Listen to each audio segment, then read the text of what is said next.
Halo, selamat malam menyaner sekalian. Kita hari ini melanjutkan Sang Puspo Tajem part 17,45. Menarik ya? 17,45. Eh hari ini judulnya adalah Sinanggo Kawandoso. Apa itu artinya nggak tahu juga. Oke, sekarang kita nunggu Mas Agung. Apakah Mas Agung ada di tempat?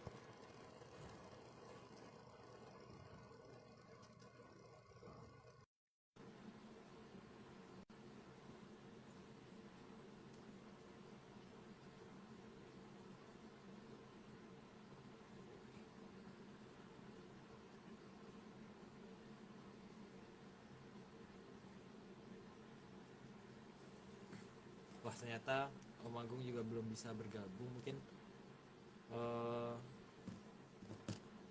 masih agak terlambat nih kayaknya sepertinya nih Om Agung. Oke,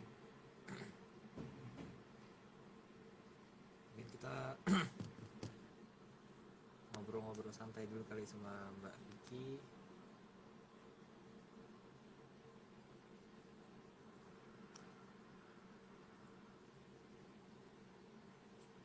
Hari ini kita slide-nya ada 117. Wah, oke. Pokoknya semangat narator kita hari ini Mbak Vicky. Vicky Ananda, apakah sudah bergabung?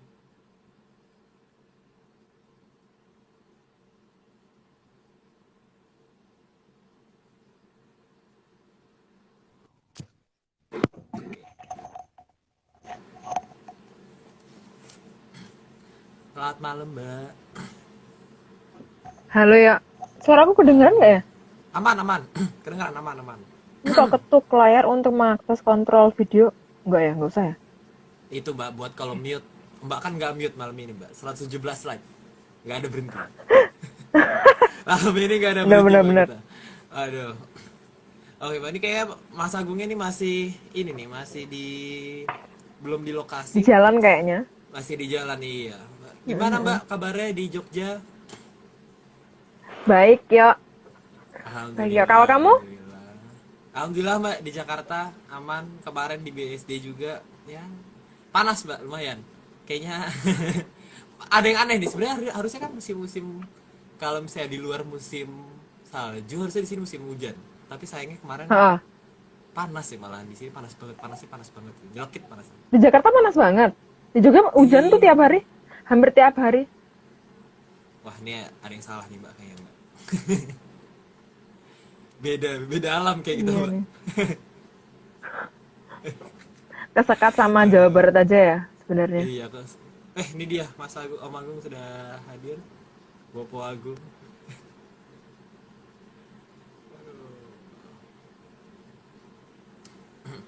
Suaraku kecil ya Mbak? Mbak suaraku kecil emang Mbak?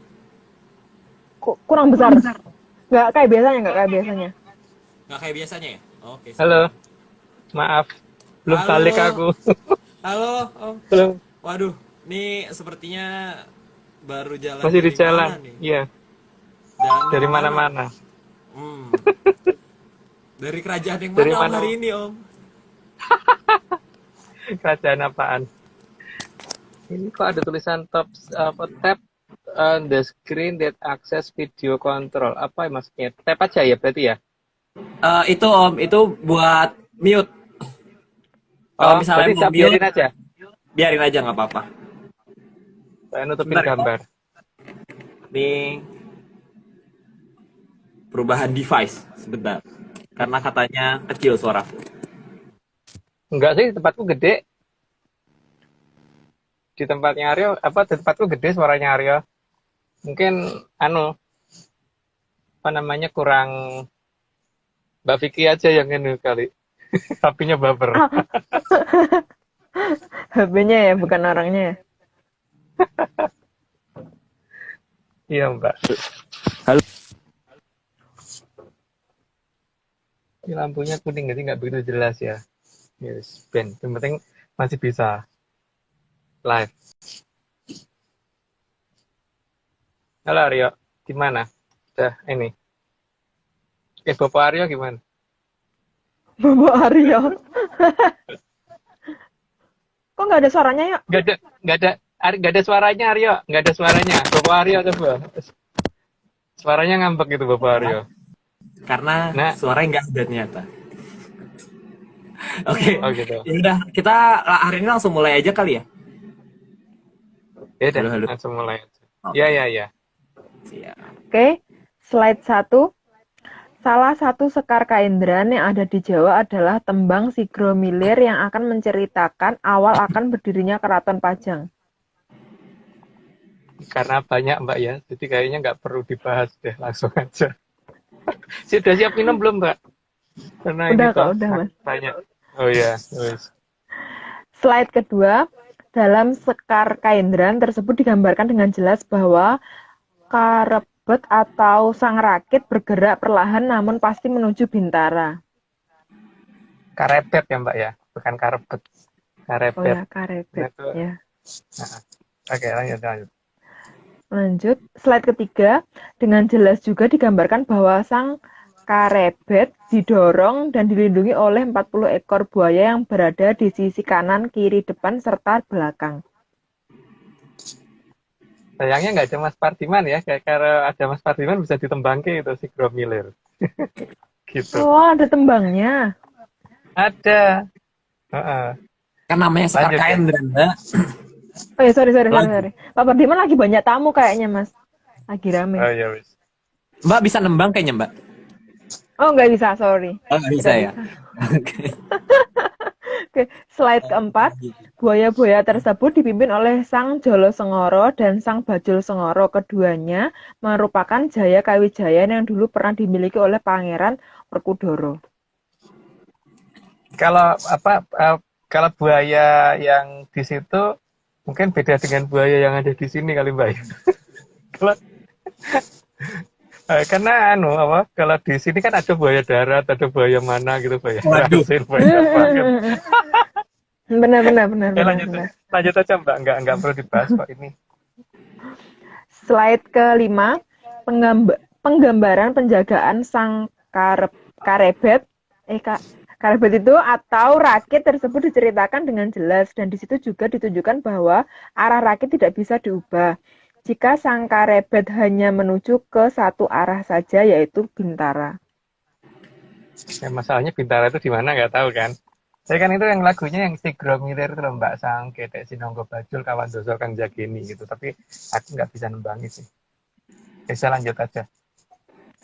Slide ke-6, karena begitu banyaknya buaya yang menjaga, maka tidak ada kekuatan dari arah luar rakit yang bisa membelokkan. Bahkan ketika aliran air tidak searah dengan arah rakit sekalipun. Ya karena ada yang dorong kan, seperti kapal kalau ada mesinnya kan mau harusnya berbalik ya tetap bisa jalan gitu. Ini juga karena ada yang dorong, makanya sebenarnya ya cukup menghirangkan orang banyak karena belum tentu buayanya kelihatan oleh banyak orang sih. Tapi beberapa yang pasti kelihatan, tapi kan nggak akan ngeh kalau itu didorong sama sekian banyak buaya. Lanjut Mbak. Oke. Slide ke-7, sehingga di saat itu Sang Adiwijaya bisa tertidur di atas sang karebet, karena karebetnya sudah bisa berjalan sendiri dengan arah yang tepat. Enak banget ya, bisa Oh. jalan sendiri, nanti nggak perlu dayung, nggak perlu ini. Gitu. Oke lanjut aja Mbak. Oke.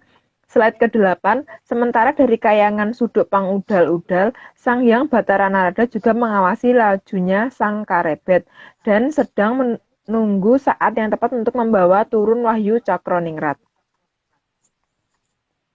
Ya kan ada ditembangin juga ada ini tuh sang Resikane Koputro Anjlok saking Wiyati dan seterusnya gitu, ada kata-katanya gitu sih. Kalau bisa nemu yang lengkapnya ya, karena sekarang ini hanya rata-rata hanya dipotong sih. Hanya dipotong sampai kawan doso kang jageni sudah itu panjang itu panjang banget sebenarnya. Oke lanjut Pak. Oke, slide ke-9, setelah waktunya dianggap tepat, maka Sang Wahyu Cakraningrat dipanggil Sang Hyang Batara Narada. Jadi persiapkan untuk turun ke si Adi Wijoyo kan yang lagi tertidur itu. Lanjut Mbak. Slide ke-10, Agar kondisi bisa berjalan lancar, maka Sang Hyang Bathara Narada mengajak turun Sang Wahyu Cakraningrat dan diminta manunggal dengan Sang Adi Wijaya. Ya, dalam kondisi masih belum tersadar sih anaknya soalnya waktu itu. Jadi turunnya Wahyu tidak disadari oleh si Adi Wijoyo waktu itu. Lanjut, Mbak.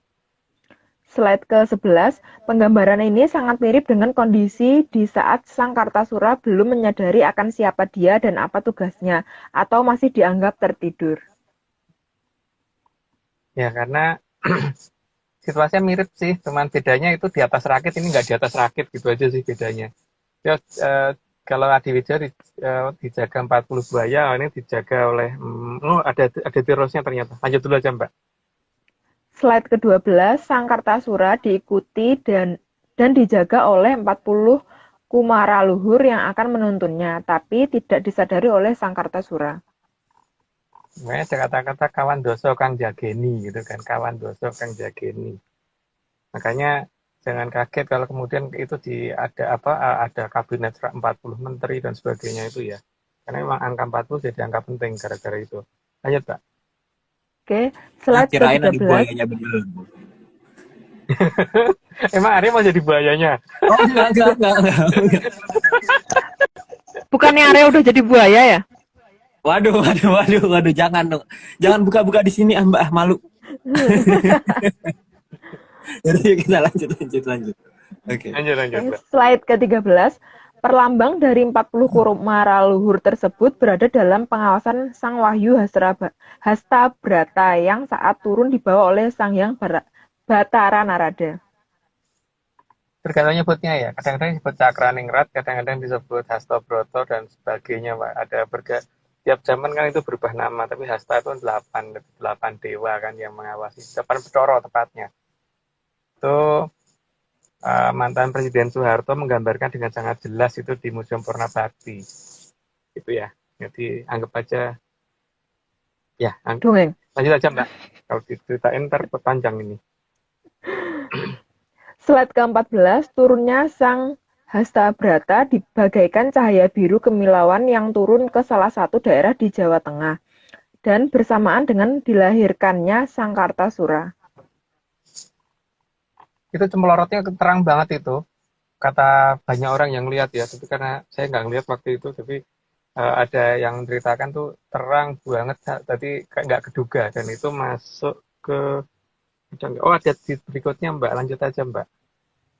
Slide ke-15, cahaya biru tersebut turun dan masuk ke salah satu sumur timba dan menyala sangat terang selama 1 minggu, dan hanya 3 keluarga yang bisa melihat kejadian tersebut. Ya, karena sumur itu dipakai oleh 3 keluarga, jadi ya cuma tiga keluarga itu yang bisa melihat, dan itu nyalanya katanya terang sekali, warnanya biru berkemilau sekali, dan orang yang sempat melihat itu semuanya nggak ada yang gagal, jadi orang sukses semua. Jadi nggak tahu kenapa itu, tapi yang jelas itu kejadian sudah terjadi cukup sangat lama ya. Dan masuknya ke sumur Timbo seperti itu ya, bukan ke sumur bor atau sumur apa gitu, apa sumur pam atau sumur ledeng, enggak, tapi sumur Timbo. Lanjut, Mbak. Oke, slide ke-16, cahaya tersebut diterima oleh Sang Hyang Bathara Ismaya, yang waktu itu sudah berwujud Ki Tunggul Jati Jaya Amungrogo. Ya, karena supaya tidak salah sasaran ke siapa, makanya harus ada yang dampingi turunnya si Cakraningrat. Lanjut, Kak. Oke, slide ke-17, karena Sang Hyang Bathara Indra yang sedang bertanggung jawab atas zaman tersebut, maka Susuhunan Amangkurat Agung yang ditunjuk oleh Sang Hyang Bathara Indra agar kembali turun untuk mengawal keadaan selama Sang Kartasura belum menyadari siapa dirinya.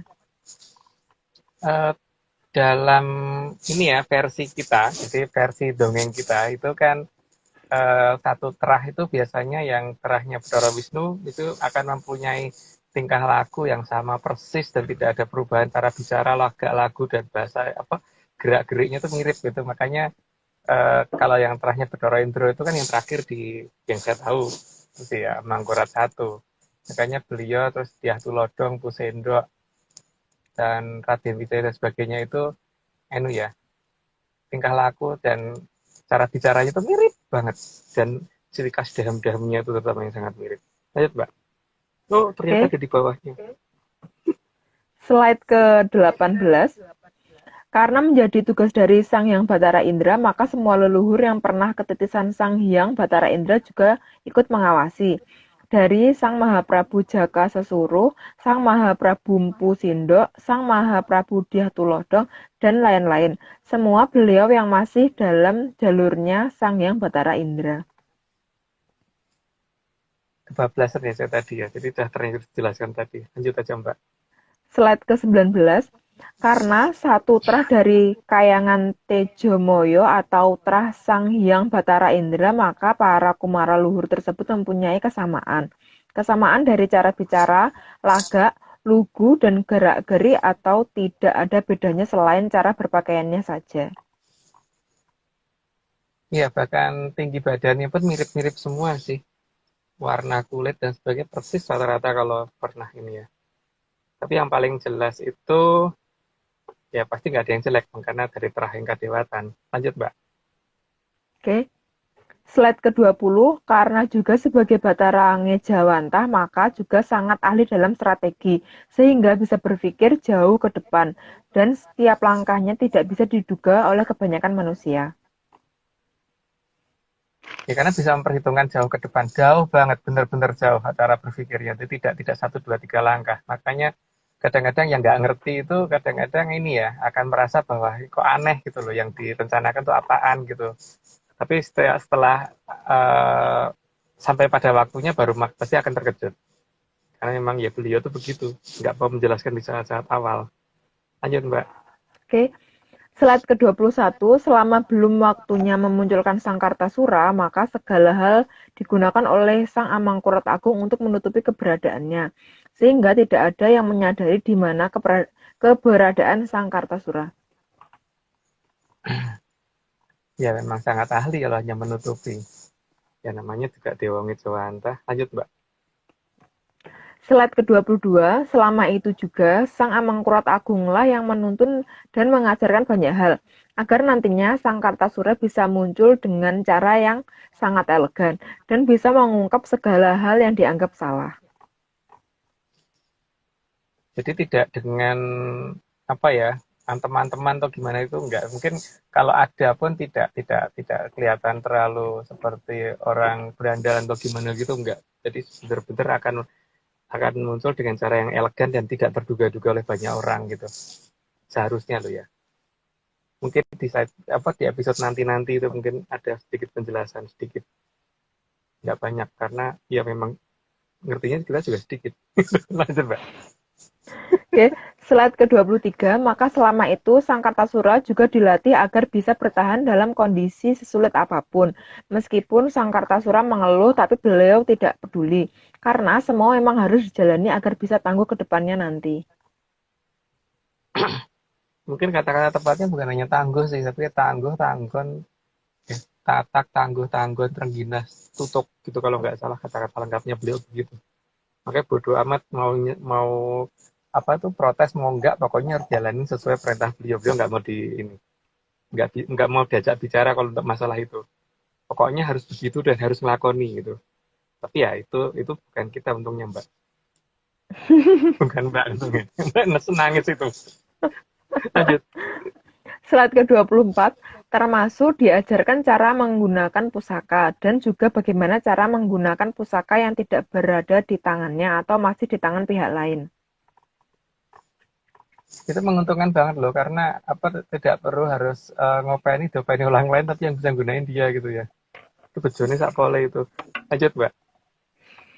Slide ke-25, sehingga pihak lain hanya akan bisa memiliki, tapi tidak akan bisa menggunakan. Meskipun pusaka ada di tangan orang lain yang merasa berhak, tapi garis alamlah yang menentukan siapa yang berhak menggunakan. Jadi bisa memiliki tetapi tetap yang bisa menggunakannya hanya satu orang. Makanya banyak orang yang kalau menggunakan pusaka itu hanya paling banter hanya bisa mendirikan Mbak. Ngetek netok gitu.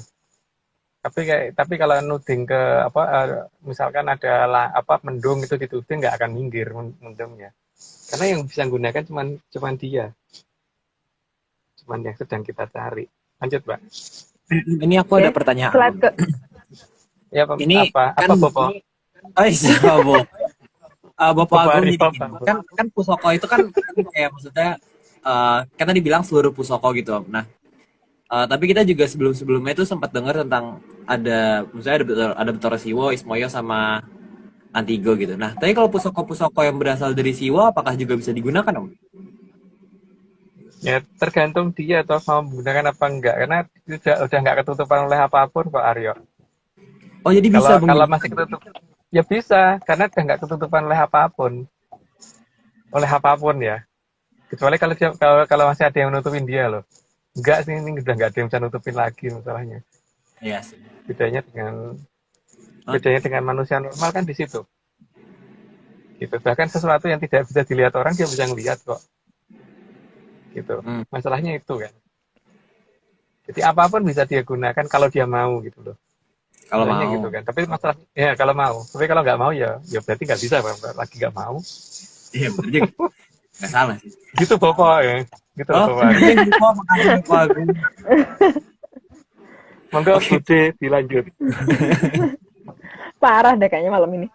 Slide ke-26, beliau pula yang memperkenalkan pada semua para dangyang yang menguasai kekuatan alam, supaya nantinya bisa mengatur alam yang selama ini cuma dianggap mitos oleh peradaban saat ini. Saat ini memang banyak orang anggap itu mitos itu hanya alam itu seolah tidak terkendali. Tapi itu haknya masing-masing orang ya. Kalau menganggap itu tidak terkendali itu ya monggo gitu. Nggak ada paksaan. Tapi kalau ada orang yang merasa bisa sanggup untuk itu semua, itu juga haknya dia gitu. Tapi kenyataannya bisa apa enggak gitu aja kan. Kenyataan yang harus kita lihat gitu bahwa alam itu kalau sama dia terkendali apa enggak gitu. Gitu. Nah, seperti misalkan ada orang keluar tiba-tiba setiap kali dia keluar pasti hujannya berhenti gitu. Kerasa tau nanti disindir kalau kayak gitu. Lanjut, Mbak. Oke, slide ke-27. Agar kekuatan angin juga mau tunduk, maka Sang Hyang Batara Bayu juga ikut mengawasi dan ikut memberi petunjuk. Semua petunjuk diberikan melalui kumarannya Sang Amangkurat-Agung agar Sang Kartasura tahu dan menghormati hierarki di alam raya. Ya, karena yang perlu itu hierarki itu harus dihormatin. Karena kalau tidak ya nggak tahu gimana karena banyak pihak yang mungkin hierarki dianggap nggak perlu, jadi langsung apa-apa itu ke atas gitu. Ini beda, kalau dia nggak mau ngikutin pola seperti itu, dia ngikutin pola hierarki yang ada di alam. Jadi kalau meminta sesuai dengan tataran, ya seperti gini ya, kalau orang mau bikin KTP itu kan cuman dari RT, RW, kelurahan, kecamatan jadi kan, Mbak, nggak perlu harus sampai bupati kan. Nggak perlu harus sampai wali kota atau sampai presiden atau ke MPR DPR gitu mau bikin KTP diketawain nggak pasti. Jadi harus ada tataran dan hierarki itu jelas harus ngerti itu harusnya begitu kan. Tapi kan ada banyak orang yang merasa hierarki itu nggak perlu. Itu haknya masing-masing sih. Cuman kalau yang mau menggunakan pola hierarki ya nggak apa-apa. Tapi kalau nggak mau menggunakan ya itu hanya dia gitu. Ya nanti tinggal dilihat yang kira-kira lancar hidupnya yang mana gitu kan. Kita Mbak, mau lanjut. Oke, slide ke-28. Untuk bisa lebih jelas, terkadang Sang Hyang Batara Bayu juga memanggil ke Bukit Sorogedog untuk menanyakan langsung ke Sang Kartasura agar mengetahui apa yang belum diketahuinya untuk keperluan nantinya. Ya di Sorogedog itu memang ada petilasan di situ, tapi mungkin dapat dikatakan yang paling diketahui banyak orang kan Candi Ijo, tapi itu di dekat Candi Ijo ya, saya ngomongnya di dekat karena bukan di Candi Ijonya. Cuman untuk antar-antarnya memang dekat Candi Ijo. Lanjut Mbak. Oke, slide ke-29. Sementara itu, sebagai sebuah perlambang, maka di Bukit Sorogedog juga sering dimunculkan seekor ayam jago yang berbulu putih mulus. Ayam jago ini berada di bawah lindungan Ki Poleng dan Nyai Poleng, yang merupakan anak cucu dari Sang Naga Tapak Angin, yang ada dalam kekuasaan Sang Hyang Batara Bayu. Itu nggak boleh diambil ditangkap orang loh, itu kata banyak orang kalau misalkan berani nangkep itu tahu-tahu nanti ya ada masalah yang menerimanya lah. Biasanya izin terbitnya habis. Biasanya loh izin terbitnya, karena kayak Poleng sama Nyai Poleng jaga itu banget gitu. Karena itu sebagai pertanda untuk lahirnya apa untuk nanti munculnya Kartosuro kan. Lanjut, Mbak. Oke. Slide ke-30, ayam jago putih tersebut tidak boleh diganggu oleh siapapun karena merupakan titipan dari Sang Hyang Batara Bayu. Sehingga kalau ada yang berani mengusiknya maka akan berhadapan langsung dengan Ki Poleng dan Nyai Poleng yang berada di Bukit Sorogeduk.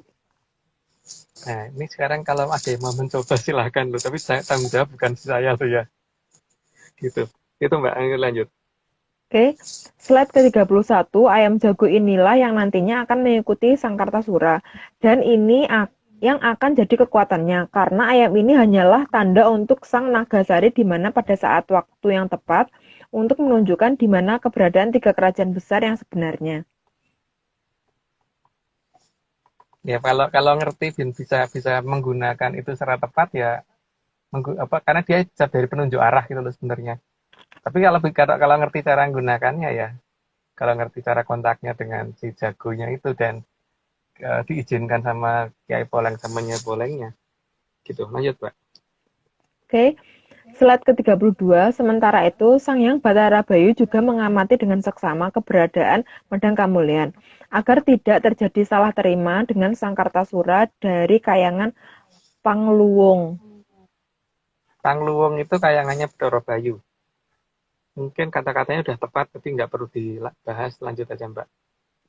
Oke, slide ke-33, untuk bisa menguasai gerakan alam, maka Sang Hyang Batara Wisnu juga sering memberi petunjuk. Apalagi karena rajanya bangsa Kajiman, Sang Prabu Lindu Potapati yang bisa membuat tanah bergerak, berada dalam kekuasaan Sang Hyang Batara Wisnu.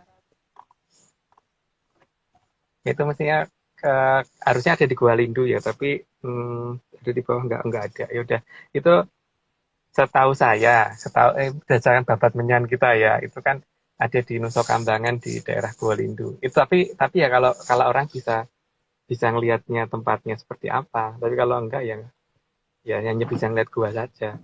Lanjut, Mbak. Oke, slide ke-34. Sementara itu pusaka senjata cakra juga dititipkan ke Sang Mahaprabu Batara Ikling agar tidak bisa digunakan oleh sembarangan orang. Cakra itu ada banyak di tiap zaman kan berganti-ganti ya. Kadang ada pakai nama Cakra Winoto, Cakra Braswara dan sebagainya. Nah, saat ini yang akan diberikan kan yang namanya Cakra Braswara, Cakra Tiboswara. Jadi hati-hati kalau ngomong sama orang yang punya Cakra Tiboswara itu artinya kalau salah bicara bisa jadi kelihatan bahwa maksudnya mau ngakalin atau mau nipu, malah kelihatan kalau dia ngaku sendiri gitu. Ngaku maling itu bisa terjadi itu, Mbak, kalau ketemu dengan orang yang punya Cakra Braswara. Jadi bahkan dia bisa mempengaruhi orang bahkan hanya dengan lihat televisi aja. Kalau orang ngomong macam-macam, kalau dia ngelihat pas waktu itu ngelihat dan itu siarannya live, itu bisa ngaku di depan umum tanpa dia sadar loh. Dan ternyata banyak kan kalau Mbak ngeliatin waktu itu. Iya. Ada beberapa pejabat negara yang tiba-tiba bicara tanpa sadar bahwa ngaku loh. Nah, itu berarti dia sudah ada, kesimpulannya gitu kan. Jadi di Kartosuro ini sudah ada. Ayo, Mbak. Oke, slide ke-35. Sekar Wijaya Kusuma juga dititipkan ke Prabu Lindu Potapati agar besok bila Sang Kartasura salah bertindak dan mengakibatkan korban jiwa, maka bisa menghidupkannya kembali agar tidak bersalah terhadap alam raya. Nah, itu dalam cerita babat menyan kita loh ya, orang bisa dihidupkan lagi. Karena kalau dalam kondisi normal kan manusia di zaman sekarang menganggap bahwa itu nggak mungkin kan, tapi kalau bagi dia mungkin gitu. Di babat menyan kita mungkin, tapi yang bisa melakukan dia bukan semua orang yang nggak pegang Wijaya Kusumo. Dan Wijaya Kusumo itu yang dititipkan ke Prabu Lindu Potapati ya, jadi bukan Wijaya Kusumo sembarangan, karena itu nggak banyak Wijaya Kusumo yang ya juga bukan nggak banyak, memang cuma satu yang dari Bathara Wisnu. Lanjut, Mbak. Oke, slide ke-36. Sementara itu Kumara dari Mpu Sombro juga meminta agar meminimalisir sekali menggunakan Sekar Wijaya Kusuma. Hal itu disampaikan pada saat akan mengambil pusaka buatan beliau yang berbentuk seperti paku yang bernama Sang Pleret di daerah Kediri yang sekarang berada di Jawa Timur. Pusaka tersebut bisa menghidupkan orang yang sudah meninggal di sana, sehingga Sang Pleret bisa diminta dari pihak yang waktu itu memiliki, tapi tidak tahu kalau itu adalah Sang Pleret. Jadi kan pada saat Amangkurat Emas dulu eh, perang ke timur, jadi kan dia Sampyoh ya. Jadi Sampyoh itu apa ya? Bahasa Indonesia itu sama-sama meninggal gitu ya. Ya, ciri-ciri Pleret yang betul itu kan dari besi towo, terus besi towo itu warnanya kelabu, jadi bukan hitam, bukan porosani. Bentuknya segi empat kayak piramid gitu. Segi empat bagian bawah memanjang kira-kira ya hampir segini gitu. Dulu sama PB1 kan pernah dipakai untuk nusuk Kapten Tek. Waktu itu Kapten Tek kan pakai baju besi sehingga ujung bagian atasnya rompal terus kemudian gosong. Kemudian sama busuk Kawagati sempat ditajemin lagi sehingga bentuknya jadi gini, terus lanjut lagi ke atas, ujung bagian atasnya agak gosong gitu kan. Dan lebih pendek sekarang, nggak kayak yang dulu gitu. Tapi kekuatannya tetap sama. Jadi dia pegang itu harusnya Mbak. Cuman masalahnya kan sekarang itu ada di mana yang namanya. Ya, bentuknya mirip paku sih, makanya kalau yang pegang dulunya harusnya Paku Buwono kan. Bentuknya memang persis banget sama paku. Dan itu pusaka Jawa Barat ya, karena Bu Sombro itu kan orang Jawa Barat, bukan orang Jawa Tengah. Moga-moga nggak ada yang jelas. Lanjut Mbak. Udah bingung. Bingung sih Mas, benar. Slide ke-37, sementara Aji Bolosrewu juga ditinggalkan di suatu daerah bernama Sewon. Saat ini dalam kondisi disirep Begananda, sehingga dalam posisi tertidur dan di kemayan agar tidak terlihat. Ya kalau terlihat takut semua kali Mbak, antara badan, kepala sama ini gede banget kan itu. Jadi kalau sampai bisa kelihatan ya mungkin orang minggir dari wilayah itu. Pada daerah itu kan sekarang daerah yang rame kan. Dekat tempat kuliahnya Mbak ya kalau nggak salah dulu. Kayaknya itu Iya. bukan salah Mas, bener banget. Maka ada daerah namanya Ireng-Ireng gitu kayak gitu Mbak. Oh ya ini di belakangnya deh. Jadi lanjut dulu aja Mbak. Oke, slide ke-38, karena wajah Sang Bolosrewu yang sangat menyeramkan, maka kadang kalau tidak sengaja terlihat kepalanya akan sangat menakutkan. Maka daerah tersebut dinamakan Druwo, karena bentuk wajah yang menakutkan. Ini karena serem aja sih orang nganggapnya kalau serem tuh gendruwo gitu kan, mau dinamakan gendruwo, tapi bukan, nggak mirip gendruwo itu. Ya bentuknya lucu begitu sih sebenarnya, tapi ya lebih banget gitu.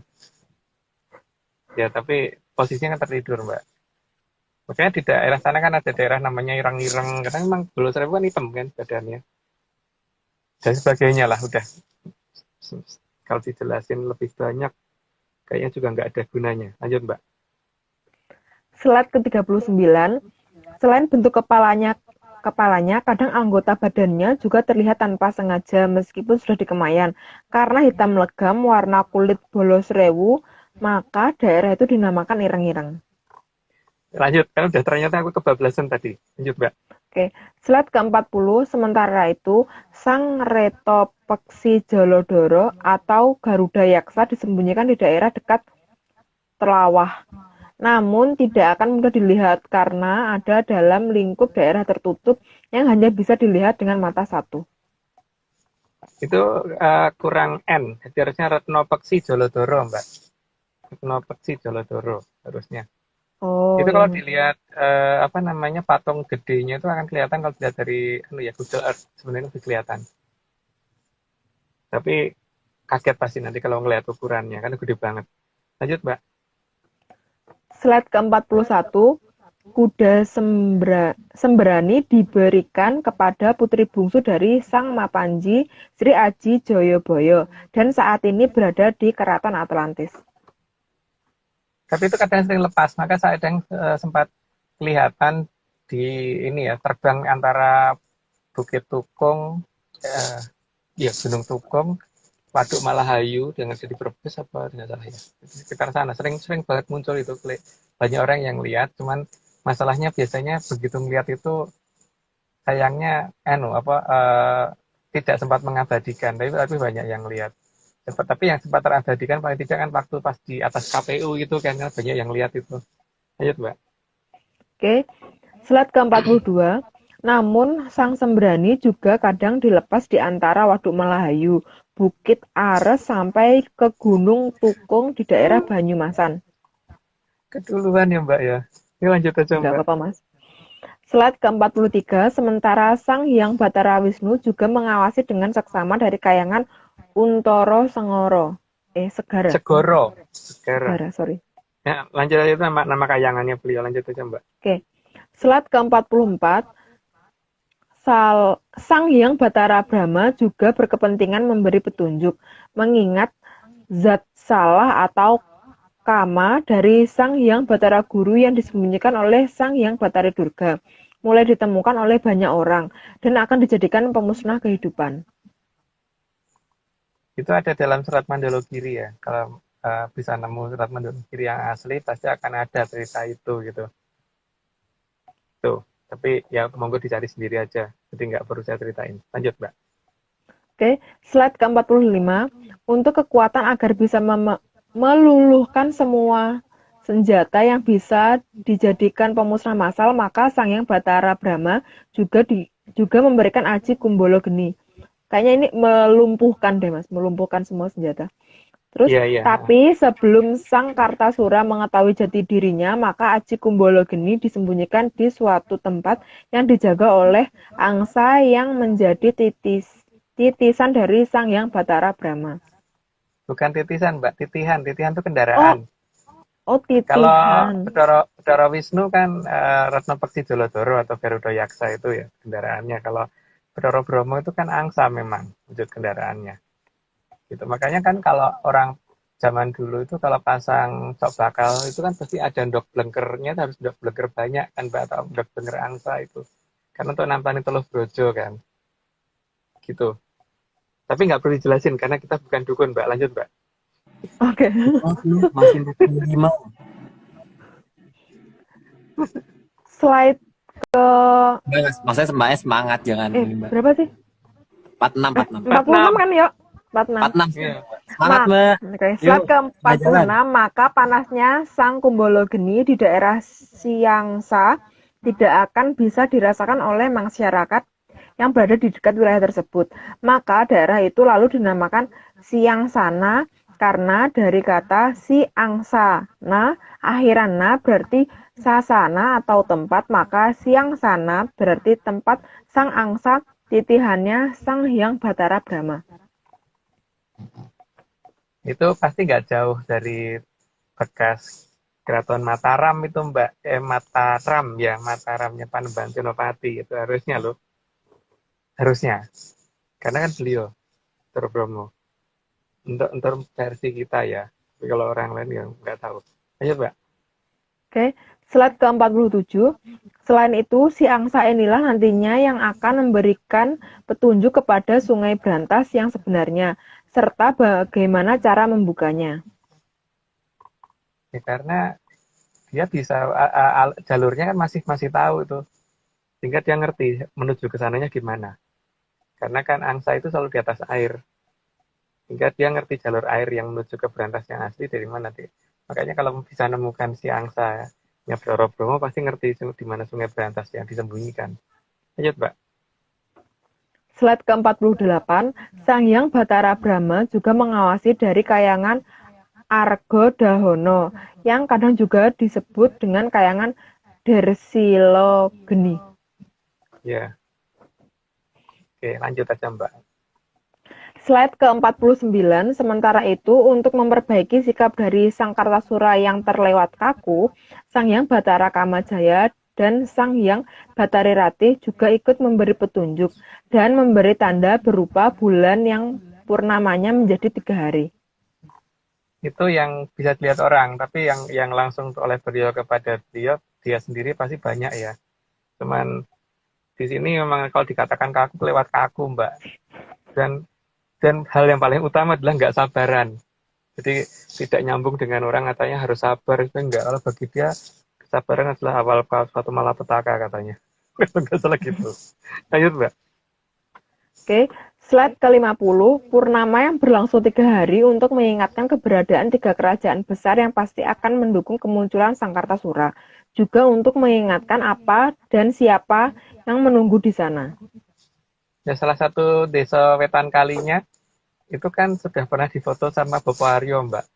Oh ya, bener. Waduh, kan nama Iya Bopo loh Agung nyatanya. juga. Tetapi kan yang foto Bopo Aryo. Yang nunjukin kan Bopo Agung. Guys, pokoknya ya, kenyataannya yang punya fotonya Bopo Aryo gitu. Ya lihat Mbak. Ayo lanjut. Oke, slide ke-51, Sang Aji Asmorodahono juga dititipkan ke Danghyang Ambar Ketawang, agar nantinya jika bicara bisa didengar oleh orang banyak. Meskipun selalu dicari-cari kesalahannya, tapi tetap tidak bisa ditemukan kesalahannya. Ya itu nanti kan. Jadi dia para punya Aji Asmorodahono, maka kalau bicara orang pasti dengerin gitu ya. Dan orang nggak suka pun ya tetap dengerin gitu. Sampai kadang-kadang lupa kalau mau nyari salahnya di mana karena terlalu dengerin. Coba lihat ya nanti seperti apa sih orangnya. Penasaran ya Mbak ya, aku juga Ya lanjut Mbak. Slide ke-52. Selain itu, Sang Hyang Bathari Rati juga yang memberikan pertanda akan pernah adanya tragedi Loro Blonyo. Maka bukan dikatakan Loro Blonyo, tapi Loro Blonyo. Gimana sih Mas ini? Ya begitulah. Karena loro itu berarti sakit kan. Lanjut aja Mbak. Oke, slide ke-53. Sejak saat itu juga angka 2 perlambang Loro Blonyo disebut Loro bukan 2 yang berarti kejadian yang menyakitkan atau loro di masa lalu. Ya. Tapi salah ucap jadi loro. Ya, benar-benar. Lanjut Mbak. Ya, lanjut Mbak. Slide ke-54, maka kayangan cakra kembang akan terlihat sangat terang karena Sang Hyang Bathara Kamajaya dan Sang Hyang Bathari Rati mengawasi Sang Kartasura dengan seksama. Nggak tahu kapan itu kira-kira, tapi yang jelas beberapa saat ini kalau diamatin memang terang sih kayaknya Mbak ya. Lanjut Mbak. Slide ke-55, salah satu keraton yang ada di selatan Jawa juga ditutupi oleh Sang Hyang Bathara Baruna. Ditutupi dari mata dan logika manusia agar terlihat seperti samudera lepas yang normal. Tapi seperti apapun, itu kalau kitanya jeli pasti akan kelihatan sih bahwa itu nggak normal gitu. Walaupun secara logika apapun pasti akan kelihatan. Ini aneh gitu kalau nggak ya. Lanjut Mbak. Oke, slide ke-56, karena pola penutupan yang sangat kuat oleh Sang Hyang Bathara Baruna, maka sejak saat itu pola air yang menutupi keraton Atlantis digambarkan sebagai pohon beringin. Bukan hanya pohon beringin sih ya. Mungkin air mancur juga menggambarkan itu juga kan. Gitu. Tapi air mancur yang apa ya? Yang menutup keseluruhan gitu. Bukan hanya yang seperti yang kita lihat saat ini. Ya, mungkin anggap aja begitulah. Terus lanjut aja Mbak. Slide ke-57, namun bagi yang jeli seharusnya pohon beringin bentuknya tidak membulat, kecuali kalau dibentuk. Jadi pohon beringin seharusnya berbentuk seperti gambar ini.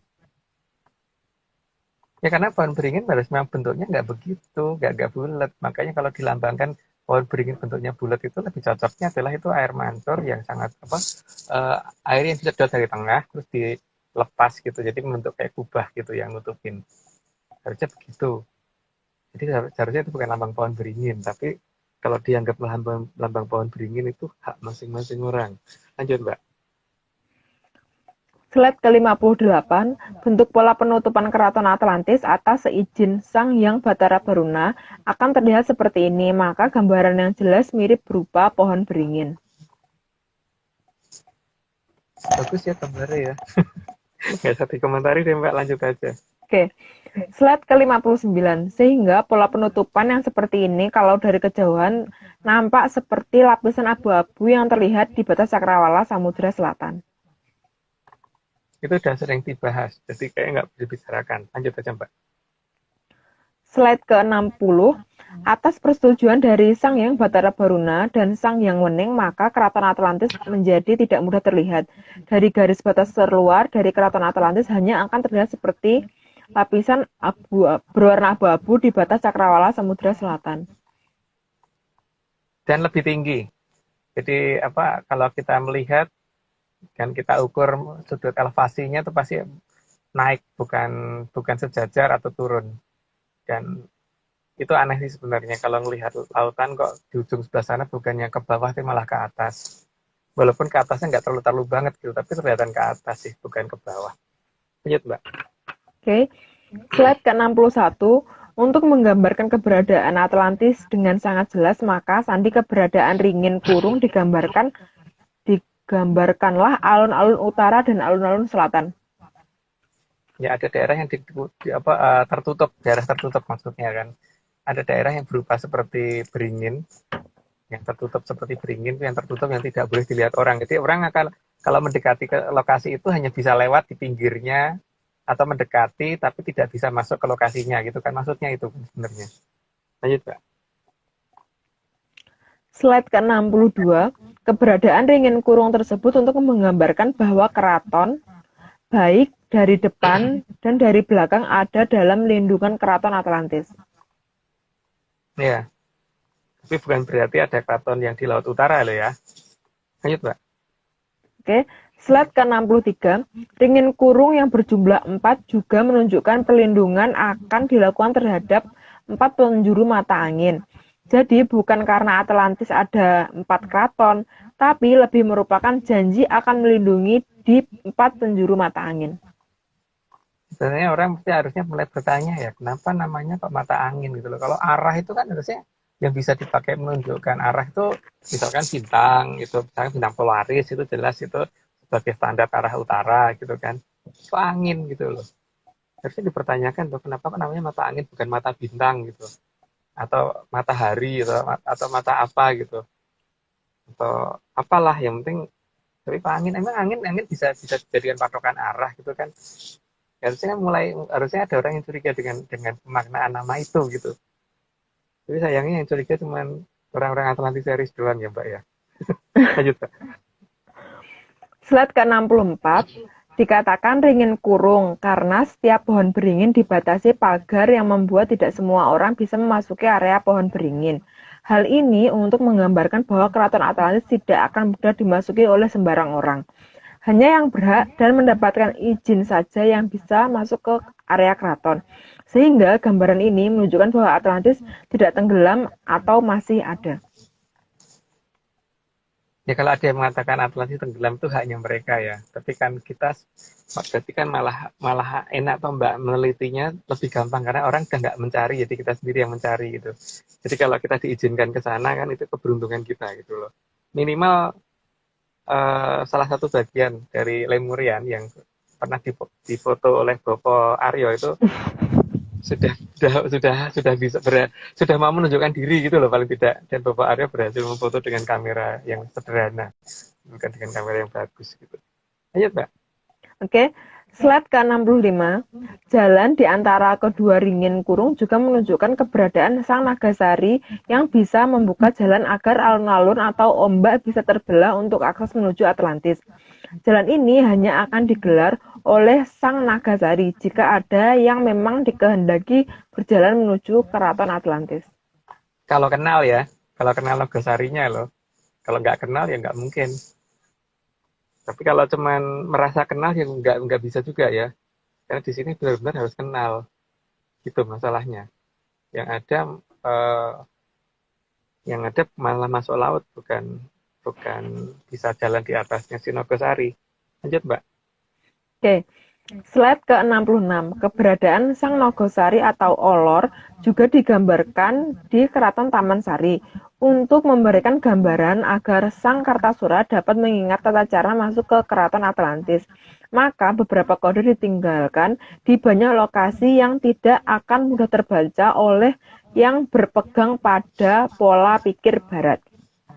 Pokoknya kalau mikirnya pakai cara filsafat, dijamin tidak akan bisa nemu maksudnya apa. Jadi benar-benar harus mikir menggunakan pola nenek moyang kita dulu gitu. Jadi bukan menggunakan pola filsafat. Terus nyasare kalau pakai filsafat dijamin. Nah sekarang kalau Mbak pengen nyasar silahkan pakai filsafat Mbak. Monggo dilanjut. Oke, slide ke-67, keberadaan sumur Gumuling juga sebagai pertanda bahwa dulu pernah ada kejadian. Kejadian yang menyebabkan ditutupnya peradaban besar terhadap peradaban kekinian yang merasa sudah lebih maju dari peradaban yang lalu. Ya, karena pernah ada orang minta air sampai balik sumur gitu kan katanya loh. Lanjut Mbak. Slide ke-68, agar Sang Kartasura lebih paham, maka juga diadakan daerah bernama Segoroyoso atau Samudra Buatan yang berada di dekat Taman Sari. Taman milik para dewi yang bernama Sari yang terpusat di selatan Jawa. Nggak tahu apakah sekarang udah berubah dari nama Segaran. Segaran kan berarti kan segoro palsu ya, Segaran. Tapi untungnya di daerah dekat timur kiri ya kalau nggak salah masih ada nama Segoroyoso ya Mbak ya. Kalau nggak salah. Dan sandi-sandi itu hanya bisa dibaca oleh orang yang ngerti gitu. Karena kalau menggunakan cara mikir yang berbeda emang nggak akan bisa sih. Itu hebatnya nenek moyang kita, nutupinya pintar padahal jelas gitu ya. Kelihatan di depan mata tapi nggak terlihat jadinya gitu. Padahal terlihat. Lanjut Mbak. Slide ke-69, meskipun Segoroyoso saat ini seperti daerah tidak berair, namun itu adalah penggambaran yang sangat jelas bahwa ada samudra buatan di selatan Jawa. Dan di situ ada tata cara masuk gitu loh, ada tata cara masuknya ke sana dan ya itu kalau tahu dan itu Bapak Arya mungkin tahu kali caranya. Waduh, yang ahli itu Bapak Agung. Aku nggak tahu apa-apa.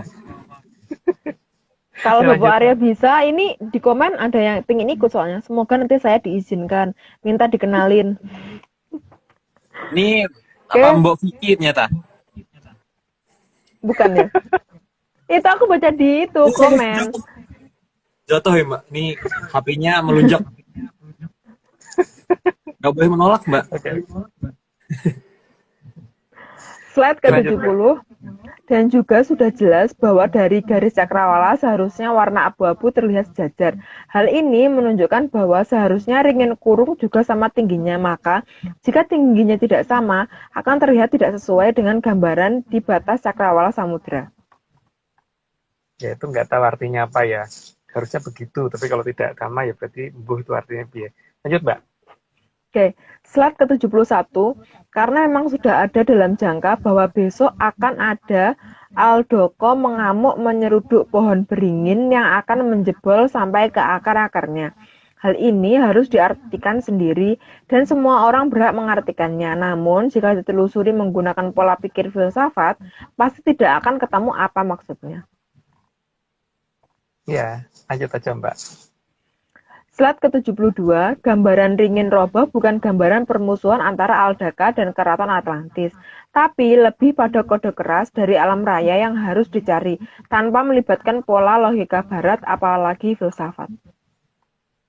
Ya karena selama ini yang membuat jauh itu sih, yang membuat jauh dari logika zaman dulu itu. Tapi kalau banyak orang mencoba mempelajari dengan menggunakan itu ya coba aja kalau bisa nyampe. Lanjut aja Mbak. Slide ke-73, Sang Hyang Batara Surya yang bertugas mengatur putaran waktu, menjaga agar terang dan gelap bisa datang bergantian, sehingga hitungan waktu akan menjadi lebih jelas. Ya, lanjut Mbak. Belum layak Slide dibahas. ke-74, selain menjaga putaran waktu, Sang Hyang Batara Surya juga memberikan pertanda agar zaman berjalan sesuai dengan kehendak dari Sang Hyang Toto Winanci. Hal ini sudah dijabarkan oleh Sang Hyang Batara Panyarian, serta ditulis ulang dengan cukup teliti oleh Sang Mahaprabu Sri Aji Joyoboyo. Ya ada dalam tulisannya Serat Jongko Joyoboyo, cuman masalahnya bisa nemu yang asli apa enggak, itu aja. Lanjut Mbak. Slide ke-75, sehingga setiap gerakan aneh dari kayangan Eka Cakra pasti akan langsung berpengaruh terhadap kehidupan di arca pada yang ada di peradaban kita, tapi tidak akan berpengaruh terhadap 3 peradaban besar. Ya, iya, karena mereka ngerti bagaimana harmonisasi dengan alam, sehingga bencana itu tidak akan mencapai ke wilayah mereka. Menjauh dari wilayah mereka, iya gitu. Karena mereka masih menggunakan tata cara di mana alam itu bisa dikendalikan, bukan bukan alam yang tidak terkendali ya di mereka. Lanjut, Mbak. Oke, slide ke-76, selain memberi tanda kayangan Eka Cakra, juga yang akan menyeleksi apa dan siapa saja yang boleh mendekati ke arca pada. Maka semua benda langit yang akan menuju bumi diharuskan sowan dulu mendekat ke gerbang kayangan Eka Cakra.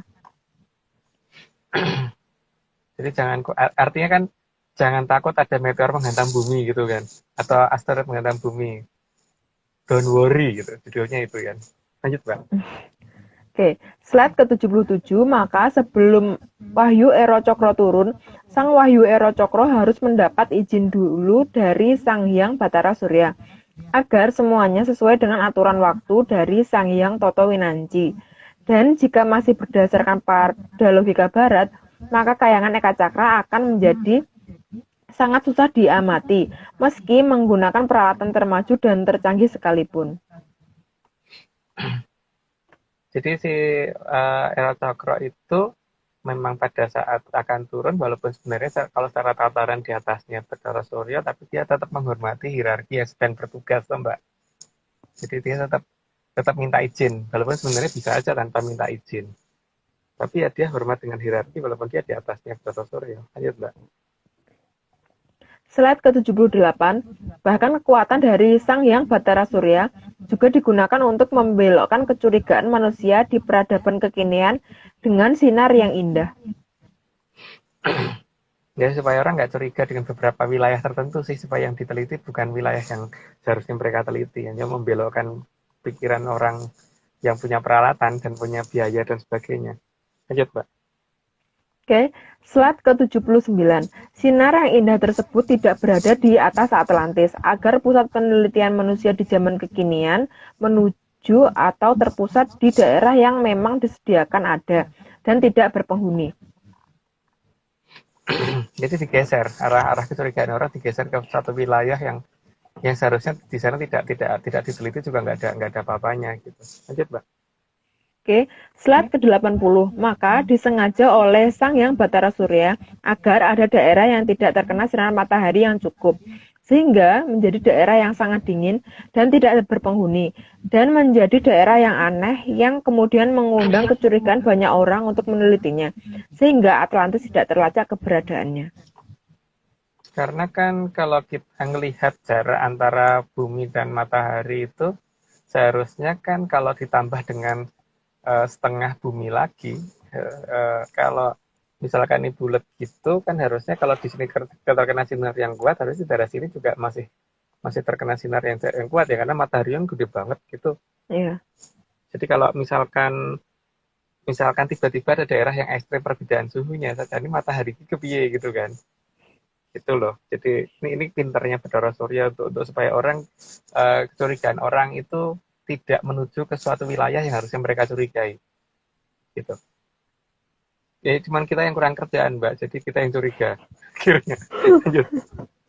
Oke, slide ke-81. Kemudian diadakanlah dua wilayah yang disediakan bagi yang ingin tahu lebih banyak, dan semua decoy atau pengalihan perhatian disediakan di sana agar seolah-olah ada temuan baru di tempat itu. Tujuannya adalah agar semua peradaban besar yang sebenarnya tidak terlacak. Ya, jadi kesibukan orang diarahkan ke tempat yang tidak sebenarnya harus mereka teliti gitu, sehingga mereka akan berdebat sendiri tentang wilayah-wilayah itu, yang sehingga malah wilayah yang harusnya mereka curigai nggak mereka pikirin. Bener tau Dewa itu. Lanjut, Mbak. Ya. Slide ke-82, maka agar lebih menarik disediakan juga makhluk lucu di belahan selatan. Ya biar menelitinya lebih bingung lagi, kok itu bisa hidup, makanannya apa, cukup enggak kalorinya untuk menghadapi temperatur se ekstrim itu dan bagaimana dengan anaknya dan sebagainya gitu kan. Itu hanya untuk supaya orang tidak berpikir ke wilayah lain gitu Mbak. Lanjut Mbak. Oke. Slide ke-83, sementara jenis hewan yang berbeda juga disediakan di belahan utara, agar penelitian tidak menjangkau ke peradaban besar yang tempatnya sangat jauh dari kedua tempat tersebut. Itu sih nggak perlu dijelasin lagi, lanjut aja Mbak. Oke, slide ke-84, agar aturan waktu bisa berjalan dengan benar, maka Sang Hyang Bathara Surya juga diawasi oleh para Bathara dalam formasi Pangider-ider Jagat. Itu ada nggak perlu dijelasin deh, lanjut aja Mbak. Slide ke-85. Namun entah mulai kapan terdapat perbedaan nama-nama dalam Pangider-ider Jagat yang ada di Babat Menyan dengan yang digambarkan oleh banyak orang zaman sekarang. Ya, karena Pangider Jagat versi kita tuh beda banget dengan yang ada di umum orang tunjukkan gitu loh. Ya nggak tahu yang benar siapa, tapi kalau bagi kita yang benar ya kita, bagi orang lain yang benar ya mungkin mereka gitu. Tapi ekstrim sih perbedaannya, sangat-sangat jauh. Sangat-sangat berbeda sekali dengan apa yang kita terima. Lanjut Mbak. Oke, slide ke-86. Para Kumara Luhur yang merupakan titisan dari Hastabrata dan Pangider-ider Jagat yang akan selalu secara bergantian mengamankan Sang Kartosuro, juga memperingatkan serta memberi petunjuk sesuai urutan sang waktu. Jadi nggak bisa ditergesa-gesa, nggak bisa diburu-buru. Walaupun dipancing seperti apapun ya nggak bisa, karena memang dia harus ngikutin pola waktu, dan ketika waktunya belum tepat ya apapun yang harusnya dia miliki belum diberikan, karena nanti nggak duluin waktu. Ingat Mbak? Slide ke-87, karena dijaga oleh 40 Kumara Luhur, maka banyak kejadian yang tidak terduga yang selalu mengarahkan agar apa yang dilakukan Sang Kartasura menjadi benar. Ya walaupun banyak orang mengatakan itu salah, tiba-tiba jadi benar aja apa yang dilakukan gitu. Jadi ketika dia dikritik salah, ya malah yang kritik itu yang celaka biasanya. Gitu Mbak, lanjut Mbak. Slide ke-88, selain menjaga ke-40 Kumara Luhur tersebut juga akan menutupi Sang Kartasura jika belum saatnya muncul. Karena ke-40 Kumara Luhur tersebut sangat ahli dalam urusan strategi, maka pola penyembunyiannya juga tidak akan mudah dilacak. Ahli strategi semua ya, jadi jangan dipikir yang namanya raja-raja zaman dulu itu cuma hanya bisa memerintah tanpa bisa mikir panjang ya. Dia itu sangat bisa memikir panjang, bahkan tahu keadaan yang ke depan gitu. Jadi memang ya apapun yang beliau lakukan itu tidak akan bisa diprediksi dengan gampang sih. Lanjut Mbak. Oke. Slide ke-89, dalam menjaga Sang Kartasura, ke-40 Kumara Luhur melakukannya bergantian. Tapi di setiap waktu selalu berjumlah 40, tidak kurang dan tidak lebih, tapi selalu berganti Kumara Luhur yang bertugas. Jadi 40 itu ganti-gantian. Kayak shift gitu ya, petugas shift. Gitu. Tapi itu dari yang ngatur kan dari kayangan, jadi bukan orang yang ngatur. Tapi yang dijaga orang. Lanjut Mbak. Slide ke-90, setiap Kumara Luhur yang bertugas kadang juga akan menggunakan raga dari Sang Piningit, agar kalau terpaksa diperlukan bisa melakukan hal-hal yang tidak bisa dilakukan oleh manusia normal. Karena memang sebelum kekuatannya dikembalikan semua kan memang ini ya, supaya tidak mendahului keadaan. Tapi kalau situasinya darurat ya beliau langsung turun tangan. Dan raga yang digunakan ya raga yang dijaga supaya dia bisa aman. Gitu, lanjut Mbak. Slide ke-91, ke-40 Kumara Luhur itu dengan sangat setia menjaga dan mengarahkan Sang Tunjung Seto. Karena keberadaan Sang Hyang Batari Maharani yang menghendaki agar Sang Tunjung Seto selalu aman. Karena merupakan palenggahan beliau. Maka tidak mungkin yang namanya para Kumara Luhur itu bisa diatur, kecuali kalau ada sesuatu yang lebih tinggi yang menghendaki itu kan. Sesuatu yang lebih tinggi itu adalah Sang Hyang Maharani yang bahkan itu di atasnya Bathara Ismaya. Lanjut Pak. Slide ke-92. Dari kayangan yang mirip bentuknya dengan cempaka kudup atau cempaka yang masih kuncup, Sang Hyang Bathari Maharani selalu mengawasi setiap perkembangan Sang Tunjung Seto. Cuma nama kayangannya kita tidak bisa mengungkap di sini ya, karena ya memang tidak tepat kalau diutarakan di kondisi online seperti ini. Lanjut, Mbak. Slide ke-93, maka lambang cempaka kudup sebagai lambang keberadaan Sang Hyang Bathari Maharani semenjak saat itu digambarkan di atas kuluk yang biasanya dipakai dalam acara jumenengan raja. Mungkin nanti detailnya Sang Hyang Maharani mungkin 2 episode lagi kali ya. Ya, 2 episode 2 episode lagi. Kira-kira di 85. Lanjut, Mbak.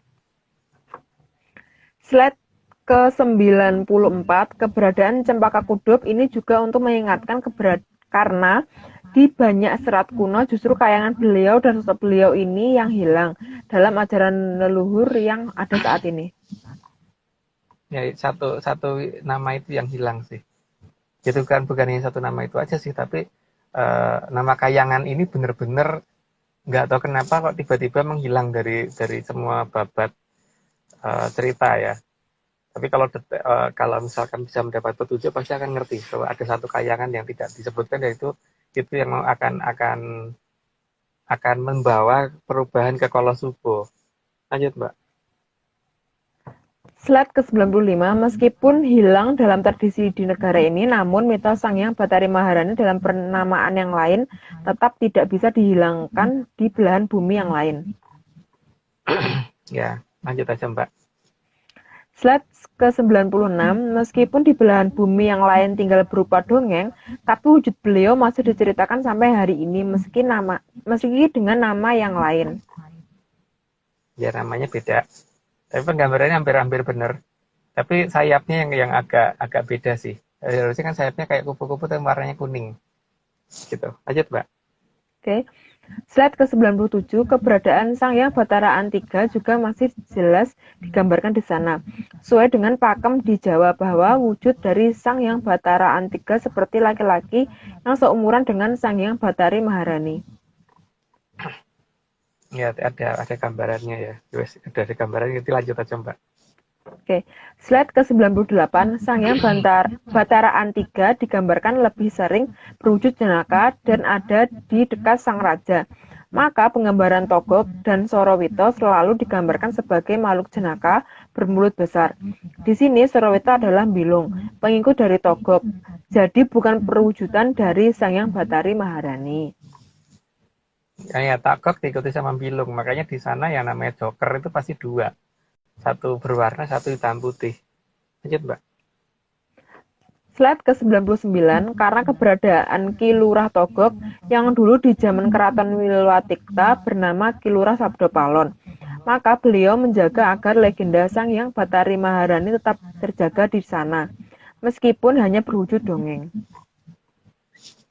Lucunya kan penggambarannya mirip dengan kita di sini adalah pada posisi mulutnya ya, tetap lebar gitu. Maka bentuk joker, bentuk badut, bentuk apa di sana tetap pasti bermulut lebar. Lanjut, Mbak. Slide ke-100, karena keberadaan Sang Hyang Bathari Maharani jugalah yang akan mengatur Ki Lurah Sabdopalon agar pada saatnya pulang kembali ke Nusantara. Oke, ya, jadi ketemu lagi antara Sabdopalon sama Yoginggong. Itu beliau yang ngatur. Akhirnya sampai 100 ya. Lanjut, Mbak. Yeah. Slide ke-101, sehingga Sang Ki Lurah Sabdopalon dan Ki Lurah Semar akan bersatu kembali untuk memajukan Nusantara agar terbebas dari ajaran Kolobendu. Ajaran Kolobendu adalah yang membuat timbangan jadi lebih berat ke arah salah, atau kesalahan yang sedikit tapi hukumannya lebih berat dibandingkan kebaikan yang banyak. Ya karena kan kalau kita nimbang pakai neraca gitu, Mbak, yang satu diganduli balon gas, yang satunya digandulin batu gitu. Pasti kan yang satu narik ke atas, satunya narik ke bawah. Tapi ini lucunya tuh yang yang diperhatikan cuman yang narik ke bawahnya gitu loh, bukan yang narik ke atas gitu loh Mbak. Itu di zaman kalau bendu seperti itu, tapi nggak tahu tuh di zaman kapan ya kira-kira seperti itu. Jadi orang salah sedikit itu hukumannya lebih besar daripada lebih banyak hukumannya daripada berbuat baik sebanyak-banyaknya gitu loh. Jadi ada sistem matematika yang error atau gimana ya, sehingga timbangan selalu mengarah pada pokoknya kudu salah gitu. Seolah-olah masuk kayangan itu susah gitu. Jadi yang gampang itu masuk tempat yang berbahaya gitu. Padahal nenek moyang kita kan harusnya mengajarkannya nggak begitu. Naik kayangan lebih gampang daripada masuk ke tempat yang nggak baik gitu. Tapi mbuh ya, karena di zaman kalau bendu besok itu ya, di zaman itu tuh ada hal yang seperti itu ya, justru orang malah makin menganggap itu benar gitu. Tapi kan itu hak masing-masing orang ya, kalau orang memilih itu ya nggak apa-apa. Tapi kalau tidak memilih itu kan juga nggak apa-apa toh. Gitu. Lanjut Mbak.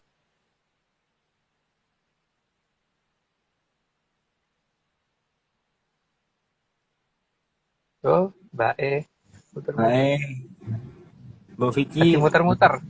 Iya 102 ya, Mbak. Satu-satu. Satu-satu, Oh, satu-dua. Satu-satu. Satu-dua ya. iya. Mbak Vicky lagi muter-muter. Pasti Atau maraton. dibacain atau dibaca putus. Putus. Mau kita lanjut. Bacain Kita mau- Aryo. Dibacain Taruh. Aryo dulu aja biar ini. Saya kan masih di jalan Aryo biar itu sempat pulang. Sudah balik. Nah, ini aku nyari dulu nih bahannya. Nih.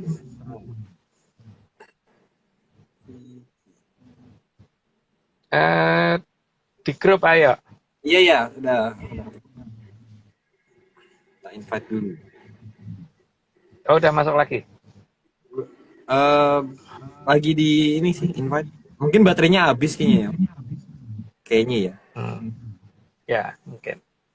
Kayak Aryo bacain aja Ya, sebentar. sambil nunggu. 102. 102. 102. Nah, oke. Ke 102. Karena kalau timbangan sudah terlalu bergeser ke kiri atau lebih berat ke angka yang salah, maka memang harus diperbaiki. Ya, yang namanya timbangan kan memang begitu kan. Ada yang di pasar itu kan selalu ada yang periksa timbangan tuh Aryo. Jadi kalau ada orang yang curang supaya nanti ini apa namanya, kalau misalkan jual daging atau jual apa gitu, kalau timbangannya kurang kan supaya orang itu tidak bisa dicurangi, maka harus ada petugas khusus untuk yang bagian mengatur memeriksa timbangan kan. Nah, ketika di alam ini timbangan sudah mengalah terus ke arah pihak yang salah selalu dijadikan prioritas, maka alat pasti akan harus menurunkan itu supaya timbangan menjadi ke arah yang benar, harus menang gitu kan. Nggak karena salah sedikit baik banyak itu jadi menang yang salah gitu loh. Jadi harusnya benar-benar ya 1 tambah 1 sama dengan 2 gitu ya Om ya. Iya. Tapi kalau 1 dengan 1 jadi 11 Aryo. Oh, waduh. Kirain 1 tambah 1 sama dengan jendela Om. Oh iya ya. Lanjut saja. Aduh. Itu timbangannya udah hancur itu. Berantakan itu udah. Iya. Oke, kita lanjut ya Om. 103. 103, karena alam itu sangat adil, maka timbangan juga harus bisa sejajar. Saatnya untuk bukan lagi bebendu yang lebih berat dan jadi prioritas, maka zaman harus diganti dan dijauhkan pada bebendu. Jadi apa namanya, sesuatu yang sifatnya ancaman itu harusnya sudah tidak berlaku ya. Tapi itu nanti di zaman apa kan kita nggak tahu. Tapi yang jelas harus ini ya, harus mulai dirubah zaman itu menjadi sesuatu yang lebih indah gitu kan. Jadi sesuatu itu tentang manusia dan kehidupan itu dibikin menjadi lebih mengerti, bukan pokoknya salah sedikit itu yang harus dihukum walaupun sebenarnya banyak gitu kan. Jadi aku apa tidak kan masalahnya kemungkinan besar itu akan ada zaman yang seperti itu kan. Makanya beliau sudah mempersiapkan itu bahwa nanti harus ada tukang yang akan memperbaiki timbangan, itu tugasnya Kilurah Sabdopalon kalau nggak salah. Lanjut, Mbak. Atau tugasnya Kilurah Sabdopalon bukan ini bukan eh, siapa Sang Tunjung Seto itu. Ya karena kan dia diikuti itu. Oh iya. Berarti melalui Oke, Mbak. si Tunjung Seto ini. Oh ya Mbak Vicky, Ya, bro. sampai 104, Mbak. Gabung, Mbak. Tadi itu hilang sinyalnya. Wah, Ya. Oke, langsung Oke, aja. 104. Slide ke 104. Untuk memperbaiki timbangan juga harus ada perbaikan dan kalibrasi ulang dari biji timbangan atau kalibrasi ulang tentang cara menilai aturan zaman. Jadi yang saat ini dianggap baik belum tentu baik di masa depan. Dan yang dianggap salah juga belum tentu salah di masa depan. Iya, karena memang harus ada penelitian total ulang ya. Jadi itu harus benar-benar oleh pihak yang ngerti bagaimana memperbaiki penilaian biji timbangan itu gitu. Jadi bukan semua orang boleh itu, memang harus ada istilahnya departemen khusus gitu kan yang bagian mengawasin itu dan harus memperbaiki yang berhak untuk memberi sanksi gitu kan. Lanjut, Mbak. Oke, slide ke 105, maka yang harus dibenahi bukan saja pada masalah timbangan yang selalu berat ke kiri, tapi juga biji timbangannya agar tidak selalu menganggap bebendu lebih berat. Bebendu apa ya, Mas? Hukuman, kesalahan. Gitu. Jadi pada dasarnya kan kalau ada timbangan yang selalu anjlok terus ke sebelah gitu ya. Walaupun jadi misalkan di kanan ada emas 10 kg, di kiri ada bulu ayam 1, tapi tetap berat ke arah bulu ayam itu kan aneh gitu kan. Jeglek gitu, harusnya bulu ayamnya yang kalah berat sama emas 10 gram gitu kan, harusnya gitu. Tapi akan ada zaman seperti itu gitu loh, kalau di seratnya Adi Jayabaya akan ada zaman seperti itu, di mana orang lebih suka dengan tata cara seperti itu gitu. Tapi nggak tahu itu zaman kapan. Lanjut, Pak. Oke, slide 106. Sehingga manusia bisa memahami aturan alam bukan karena didasarkan ketakutan akan dibendu atau dihukum. Dasar diciptakannya alam raya itu bukan karena hukuman atau ketakutan, tapi agar semuanya bahagia. Kan alam itu dibikin untuk kehidupan, toh, Mbak. Dan kehidupan itu bisa berjalan tuh bukan karena ketakutan kan, Mbak. Seharusnya itu toh. Jadi seharusnya itu yang ada aturan itu adalah bagaimana membuat orang itu bukan ketakutan. Artinya berarti timbangan itu tidak memberatkan ke arah kesalahan. Gitu. Lanjut, Mbak. Oke. Slide ke 107. Diharapkan setelah lewat zaman Kala Bendu dan berganti ke zaman Kala Suba, dasar ketakutan bisa berubah menjadi dasar kebahagiaan. Kayaknya nggak perlu dijelasin, lanjut aja, Mbak. Slide 108, secara struktural atau hierarki dari posisi Sanghyang Bathari Maharani ke atas selalu menampilkan roman wajah tersenyum. Hal ini juga menegaskan bahwa wajah yang tersenyum bisa menghadirkan keindahan dibanding dengan wajah diliputi ketakutan. Ya makanya kan orang kalau melihat anak yang sedang tersenyum itu akan lebih nyenengke daripada yang lihat anak yang lagi jutek gitu kan. Apalagi yang lagi nangis ketakutan atau gimana gitu. Ya jadi zaman itu harus mengarah ke seperti itu gitu loh, bukan mengarah ke kalau gini nanti kamu gini gitu, nggak gitu harusnya loh ya. Kayaknya ada yang kesinggung, Mas. Aku nggak nyinggung itu kan nggak tahu kapan kan masalahnya. Emang bener. Kita ngomong masa kini kan kita nggak ngomong di masa kini. Siapa tahu 1 juta tahun lalu ya, nggak tahu juga ya Om kita ya. Ya lanjut, Mbak. Zaman dinosaurus. Oke, slide ke 109. Maka pengawasan timbangan harus menjadi prioritas agar tidak terjadi kecurangan dimanapun. Sehingga petugas yang memeriksa juga harus rutin dan banyak karena timbangan ada di mana-mana agar tidak ada lagi yang cenderung bergeser ke kiri. Ya, lanjut aja, Mbak. Tadi udah diomongin sih itu. Slide ke-110, maka bila sudah tiba saatnya, semua akan menjadi tepat jika Sang Hyang Bathari Maharani kembali bersama dengan Ki Lurah Sabdopalon. Sehingga segala keajaiban yang dulu pernah ada bisa kembali nyata di Nusantara. Jadi semua keajaiban akan muncul kembali gitu. Jadi yang zaman sekarang dianggap cuma itu nggak mungkin jadi mungkin gitu. Harusnya begitu ya. Lanjut Mbak. Oke, slide ke-111, bagaimanapun juga Sang Tunjung Seto adalah palenggahan dari Sang Hyang Bathari Maharani. Maka kadang kalau tidak sengaja akan terlihat ada sinar kecil yang berputar mengelilingi kepala Sang Tunjung Seto. Kalau bisa ngelihatnya ya, tapi kalau cuma kelap-kelipnya sih mungkin akan jadi orang yang ngelihat mungkin akan merasa apa aku tuh pusing apa yang lihat orang kok melihat dia kok berkunang-kunang begitu gitu.